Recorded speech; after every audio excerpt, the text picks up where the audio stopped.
maka kedua belah pihak harus tunduk terhadap ini. Ya, harus tunduk terhadap ini. Oke, sebelum saya menjelaskan teori ya, teman-teman, saya sebelum menjelaskan teori, coba saya carikan contoh real apa itu PKB ya. Sebentar, saya masukkan yang lain.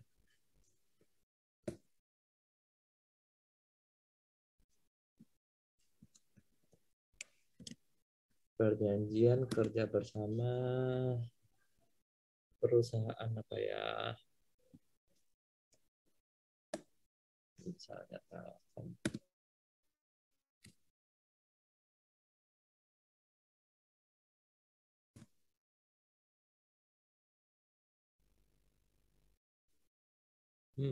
bentar ya. Nih.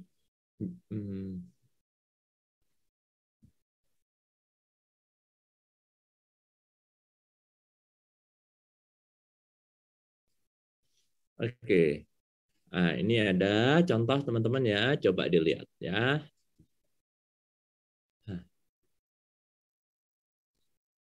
ini apa? Namanya perjanjian kerja bersama ya PT Agro Jaya Perdana.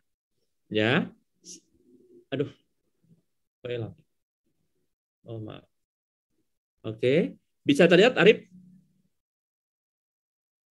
Arif bisa terlihat? Bisa, Pak. Oke ya. Nah, ini siapa yang tanda tangan? Itu perwakilan dari perusahaan dan perwakilan dari manajemen perusahaan. Ya. Nah, yang diatur di sini apa saja, Rip? Ya, biar tahu nanti sebelum saya bicara tentang keluhan dan bagaimana ya, bicara tentang pihak-pihak yang mengadakan perjanjian, luas kesepakatan, kewajiban para pihaknya apa, pengakuan haknya, fasilitas dan bantuan, persyaratan menjadi pekerja, masalah tenaga kerja asing juga diatur. Hari dan jam kerja, kerja lembur, kerja shift, tentang perjalanan dinas, izin tidak bekerja, cuti, mutasi, promosi, upah seperti dengan sakit berkepanjangan, terus pengertian upah, THR, kenaikan upah, bicara lembur, bicara bonus, dan keselamatan. Nah, tadi teman-teman kalau ditanya sumber dari perselisihan itu apa? Ketika ini tidak diatur dengan baik, gitu loh. Terus ngomongin tentang jaminan sosial tenaga kerja, ya, tentang jaminan pensiun, bahkan sampai rekreasi aja juga diatur. Sumbangan, extra fooding, pakaian kerja, ya, terus keterampilan, ngomongin pendidikan, tata tertib kerja. Nah, ini yang teman-teman nanti kita akan bahas, ini terkait dengan penyelesaian dan pengaduan keluh kesah. Terus terkait dengan PHK, dapatnya seperti apa? Termasuk gini, Arif, masalah mogok kerja itu juga diatur di sini. Ya, terus masa berlaku, biasanya masa berlakunya 2 tahun, ya. Terus ketentuan penutup. Nah, ini bicara mukadimahnya, kita lihat ya nanti yang tanda tangan siapa di sini. Oh, ini nggak ada tanda tangan. Nah, biasanya nanti ada tanda tangannya. Tanda tangannya itu kedua belah pihak, perwakilan manajemen dan perwakilan ini. Nah, syarat menjadi pekerja itu apa? Tenaga kerja asing, dalam mempekerjakan tenaga kerja asing, perusahaan mematuhi ketentuan tenaga kerja yang dipekerjakan harus memenuhi dan menghormati adat istiadat. Pengusaha akan memberikan informasi tentang tenaga kerja asing pada serikat pekerja. Sesuai dengan program alih teknologi, maka pekerja asing wajib mengalihkan keahlian dan pengetahuannya kepada pekerja Indonesia.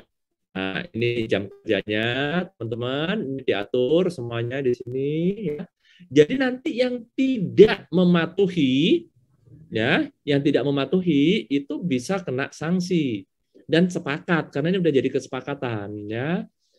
Bicara jam istirahat, terus bicara kerja lembur, ya, kerja shift, perjalanan dinas itu dapat uang makan itu berapa, ya, kapan diberikan, ya, terus kalau karyawan sakit itu diberikan seperti apa, terus cuti khusus itu diberikan apa namanya buruh menikah atau anak menikah atau anaknya hitan atau apa ya.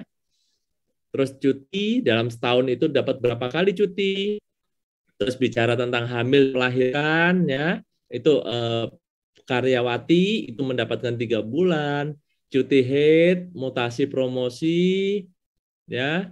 Terus kalau selama cuti itu pengusaha memberikan upah penuh, ya. Ini di sini sudah diatur selama cuti tidak boleh dipotong, ya. Terus kita bicara sakit berkepanjangan, kalau pegawai setahun tidak bekerja bagaimana perlakuannya? Terus kalau pegawai ditahan bagaimana? Ya, ditahan polisi itu juga ada upah yang diberikan itu seperti apa ya, teman-teman. Terus terkait dengan pengupahan, bagaimana mekanismenya? THR kapan dibayarkan? Kenaikan upah kapan diberikan? Walaupun di sini biasanya nggak terlalu detail ya. Upah lembur, ya, bonus, keselamatan, bicara pemeliharaan kesehatan, biasanya perusahaan memberikan apa ya. Terus besarnya iuran tenaga kerja ya. Iuran BPJS tenaga kerja biasanya. Terus jaminan pemeliharaan kesehatan, ini BPJS kesehatan, bantuan kesehatan, pengobatan, pensiun kapan diatur, terus bicara dana pensiunnya seperti apa, pembinaan rohaninya seperti apa, tamasya, sumbangan. Jadi nggak boleh ya pengusaha memberikan sumbangan pernikahan kepada pekerja yang menikah, besarnya sumbangan diberikan, santunan, extra fooding itu bagi karyawan yang lembur. Oh, diberikannya mie instan ya. Harusnya diberikannya makanan yang ini biasanya. Oke. Pakaian kerja seperti apa? Program keterampilan, promosi, bicara kenaikan, pendidikan, penghargaan, tata tertib. Nah, ini teman-teman. Ini biasanya masalah ketika bicara tata tertib. Ya, tata tertib, terus bicara larangan, pekerja dilarang apa saja ya. Sanksi, perusahaan bisa memberikan itu sampai dengan PHK itu seperti apa mekanismenya. Pemberhentian sementara atau skorsing ya, itu namanya ya biasanya ya. Terus penyelesaian. Nah, ini nih. Ini materi yang kita bahas itu nanti di pasal 50 ini, pengusaha dan serikat pekerja berusaha menciptakan suasana yang harmonis sehingga setiap pekerja dapat dengan bebas menyampaikan pengaduan dan keluh kesah serta tidak puasnya atas perlakuan yang dianggap tidak sesuai. Nah, yang dibilang tidak sesuai ini apa, teman-teman? Yang dibilang tidak sesuai ini ketika tidak sesuai dengan perjanjian ini. Ya. Kalau sesuai dengan perjanjian ini maka aman, ya. Kalau sesuai, ya nanti bisa di biasanya ini. Nanti ini di sini diatur ya untuk mengawasi pelaksanaan kesepakatan.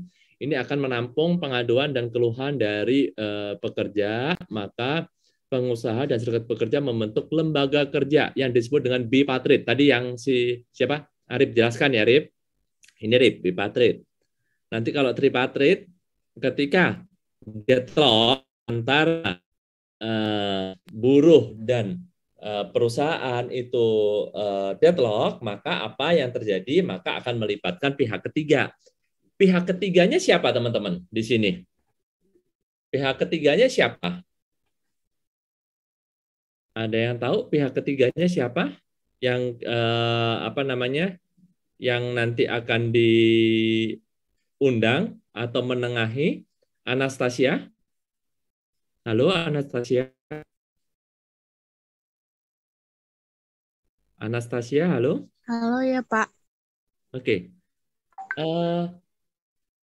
Kalau BIPAT itu tadi kan antara perusahaan dengan serikat ya. Serikat itu kan perkumpulan buruh atau pekerja. Kalau deadlock, maka akan dilakukan tripartit. Tripartit itu satu lagi itu melibatkan siapa?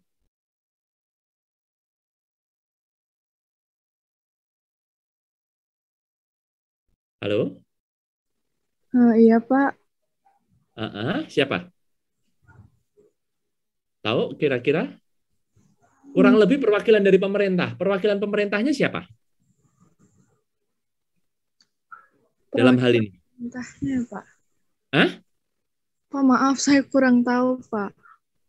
Oke. Perwakilan pemerintah yang ngurusin masalah ini siapa, Anastasia?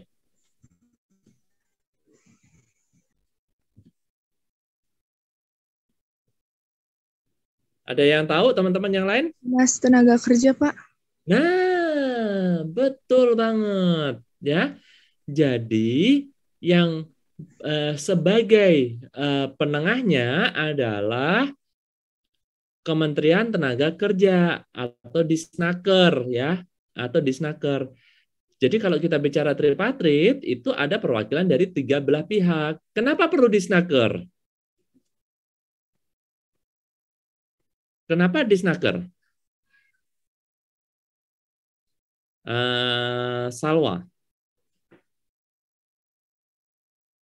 Halo, Salwa.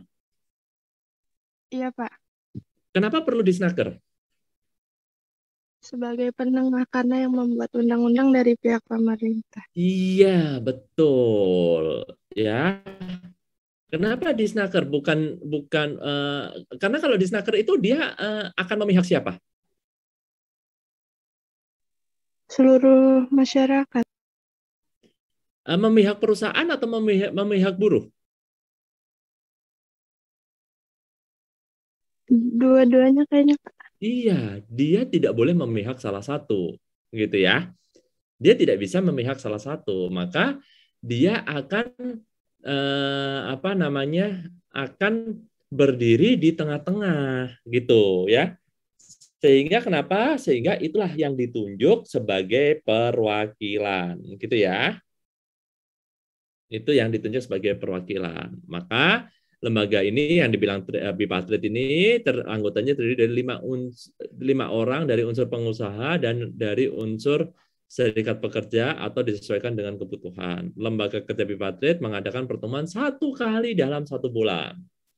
Nah, terus teman-teman, nah ini ada tata caranya diatur ya. Kalau cara menyampaikan keluhan itu seperti apa? Tingkat pertama, ya keluhan itu disampaikan kepada serikat komisariat, serikat buruh, gitu. Tingkat kedua, apabila penyelesaian tidak diperoleh pada tingkat pertama, maka pengaduan dilanjutkan ke LKS, ya, ke lembaga tadi yang ditunjuk ya, lembaga kerjasamanya itu bipartit. Nah, kalau nggak sepakat lagi, kalau nggak sepakat, maka dilakukan tripartit. Tadi ya, teman-teman ya. Jadi bipartit itu kalau udah sepakat ya udah selesai. Tapi kalau enggak sepakat, maka akan dilakukan dengan menunjuk ke pihak ketiga. Dalam hal ini perwakilan dari pemerintah supaya bisa menengahi. Ya, balik lagi, kenapa ini terjadi? Karena kalau bicara teori agensi, karena ada perbedaan antara keinginan dari buruh dan keinginan dari perusahaan. Makanya harus dicari win-win-nya, gitu ya. Waktu penyelesaian pengaduan dan keluh kesah, tingkat pertama itu 7 hari, tingkat kedua 14 hari. Di tingkat ketiga itu maksimal 14 hari. Nah, itu ya teman-teman ya. Ini nanti yang akan kita bahas, kita buka secara teorinya bagaimana, ya, secara teorinya konsepnya bagaimana. Ini saya langsung bicara real case-nya supaya teman-teman lebih mudah dalam membayangkan. Oke. Oke, sampai sini dulu. Ada pertanyaan, silahkan. Oke, sampai sini ada pertanyaan teman-teman? Ada pertanyaan?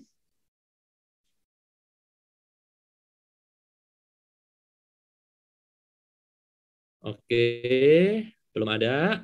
Oke, belum ada. Saya lanjut dulu ya. Saya lanjut dulu materinya. Setelah itu nanti ada kuis lagi ya. Tapi terkait dengan materi kuisnya. Oke. Materinya saya slide share.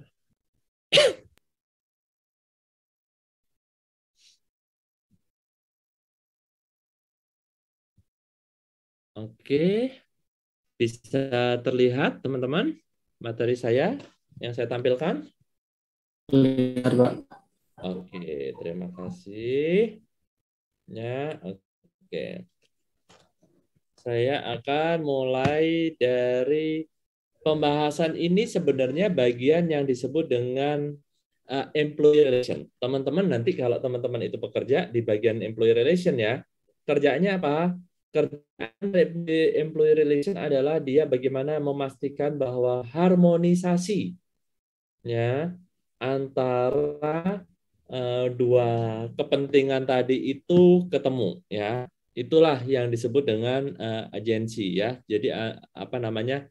Kedua belah pihak itu ketemu. Ya, makanya harus dibikin namanya disebut dengan employee relation. Oke. Saya akan lanjut. Nah, apa yang disebut dengan collective bargaining and process ya. Ini yang oke, wait. Oh, wait.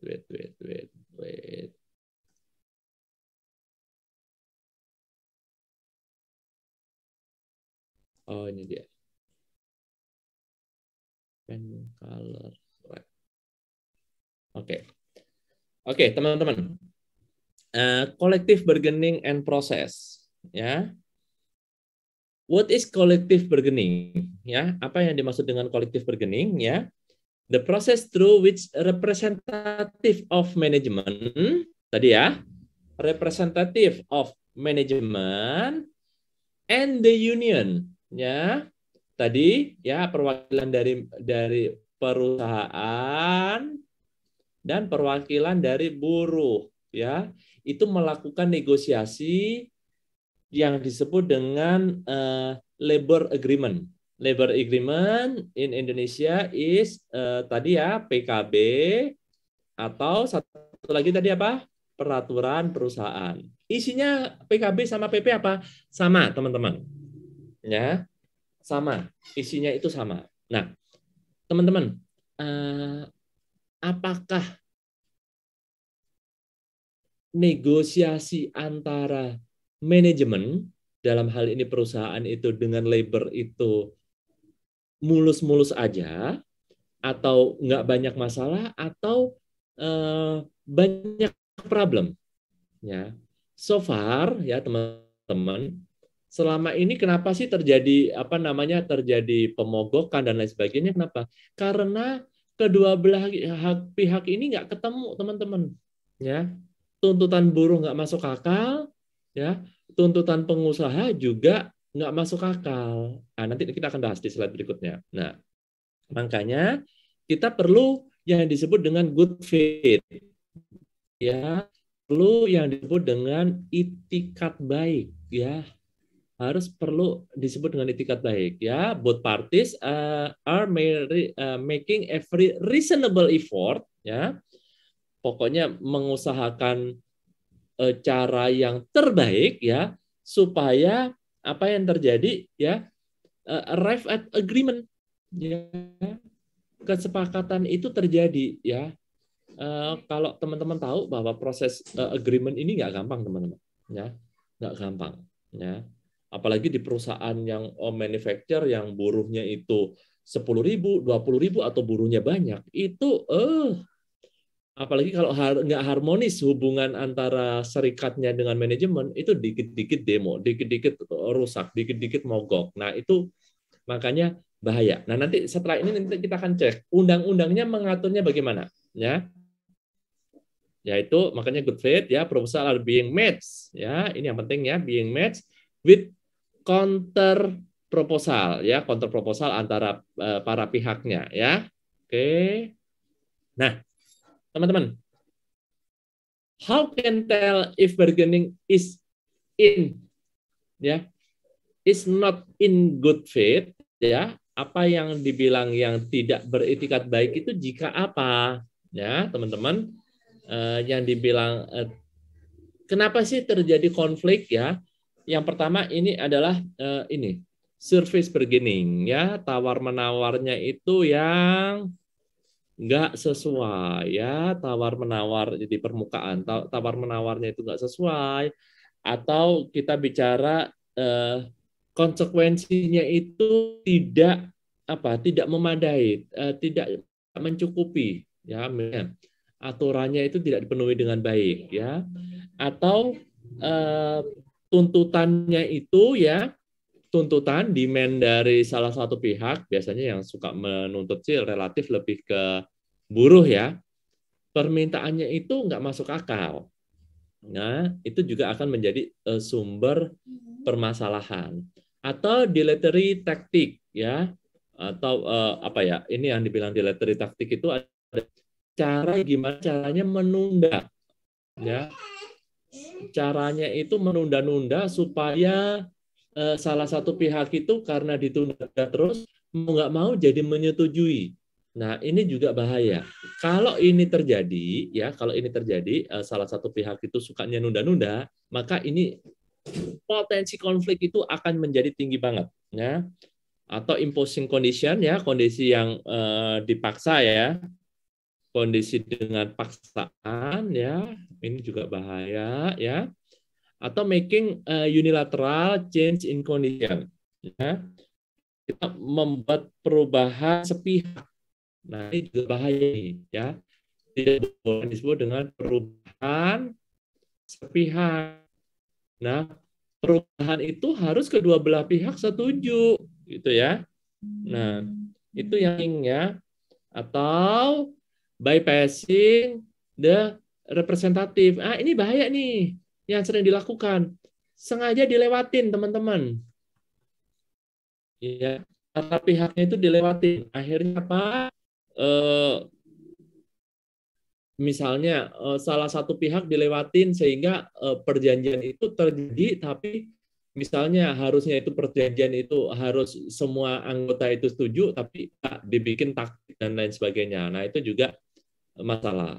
Atau withholding information, ada informasi-informasi yang ditutup, ya, ada informasi-informasi yang ditahan, gitu, ya, ditahan atau ditutup. Nah, ini juga bahaya, teman-teman, ya.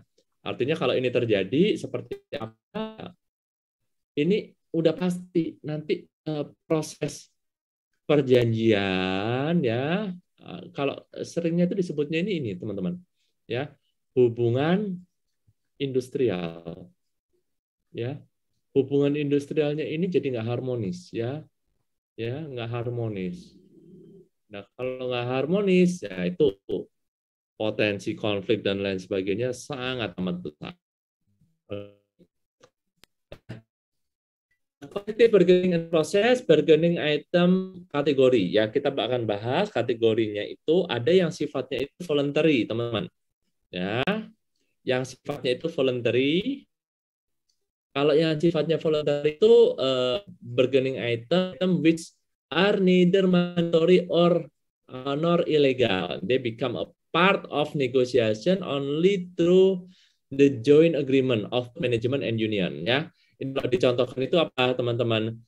Benefit untuk pensiun, ya, benefit untuk pensiun. Jadi ini sebenarnya kalau kita bicara itu kan untuk setelah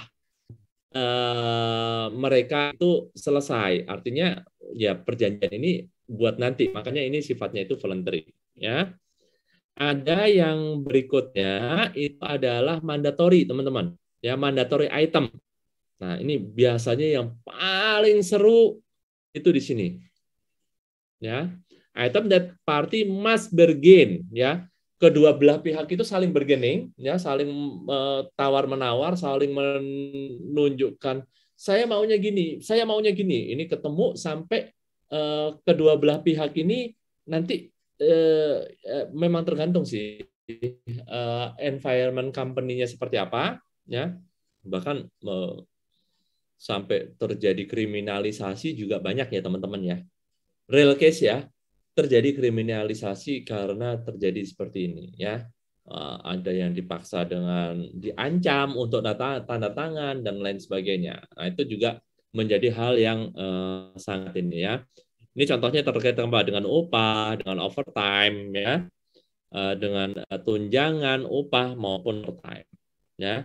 Itu hal yang sangat dijadikan hal yang paling penting dalam negosiasi. Kayak misalnya, teman-teman, sekarang ini kan lagi proses akhir tahun. Akhir tahun itu kan proses untuk penetapan upah minimum, teman-teman ya. Ya, upah minimum. Nah, upah minimum itu kapan ya teman-teman? Kapan ditetapkan? Itu kan akhir tahun untuk menuju awal tahun. Nah, ini kan antara pemerintah yang menetapkan, ini tripartit ya, pemerintah yang menetapkan, tapi ada dua belah pihak yang berkepentingan ya. Ada pengusaha, ada buruh. Kalau terlalu tinggi yang ditetapkan, maka buruh pengusahanya akan kabur ya. Tetapi kalau gajinya terlalu rendah, itu juga kesejahteraan masyarakat jadi rendah. Nah, inilah kedua belah pihak ini harus ketemu ya. Bagaimana ya? Ini terkait dengan mandatory bargaining items ya. Ini mandatory terkait dengan bargaining item. Nah, nanti ada juga mandatory terkait dengan illegal bargaining item ya, item that are forbidden by law ya, sesuatu yang dilarang berdasarkan hukum ya. Contohnya apa? Diskriminasi, terus apa sesuatu yang kaitannya dengan sara dan lain sebagainya. Nah, ini juga menjadi satu hal yang menjadi kesepakatan kedua belah pihak antara dan employee. Nah, teman-teman, gimana caranya supaya proses tawar-menawar itu berjalan dengan baik ya. Nah, berjalan dengan baik. Ini kalau posisi teman-teman itu sebagai perwakilan perusahaan ya, perwakilan perusahaan dalam hal ini ya, atau in English-nya itu adalah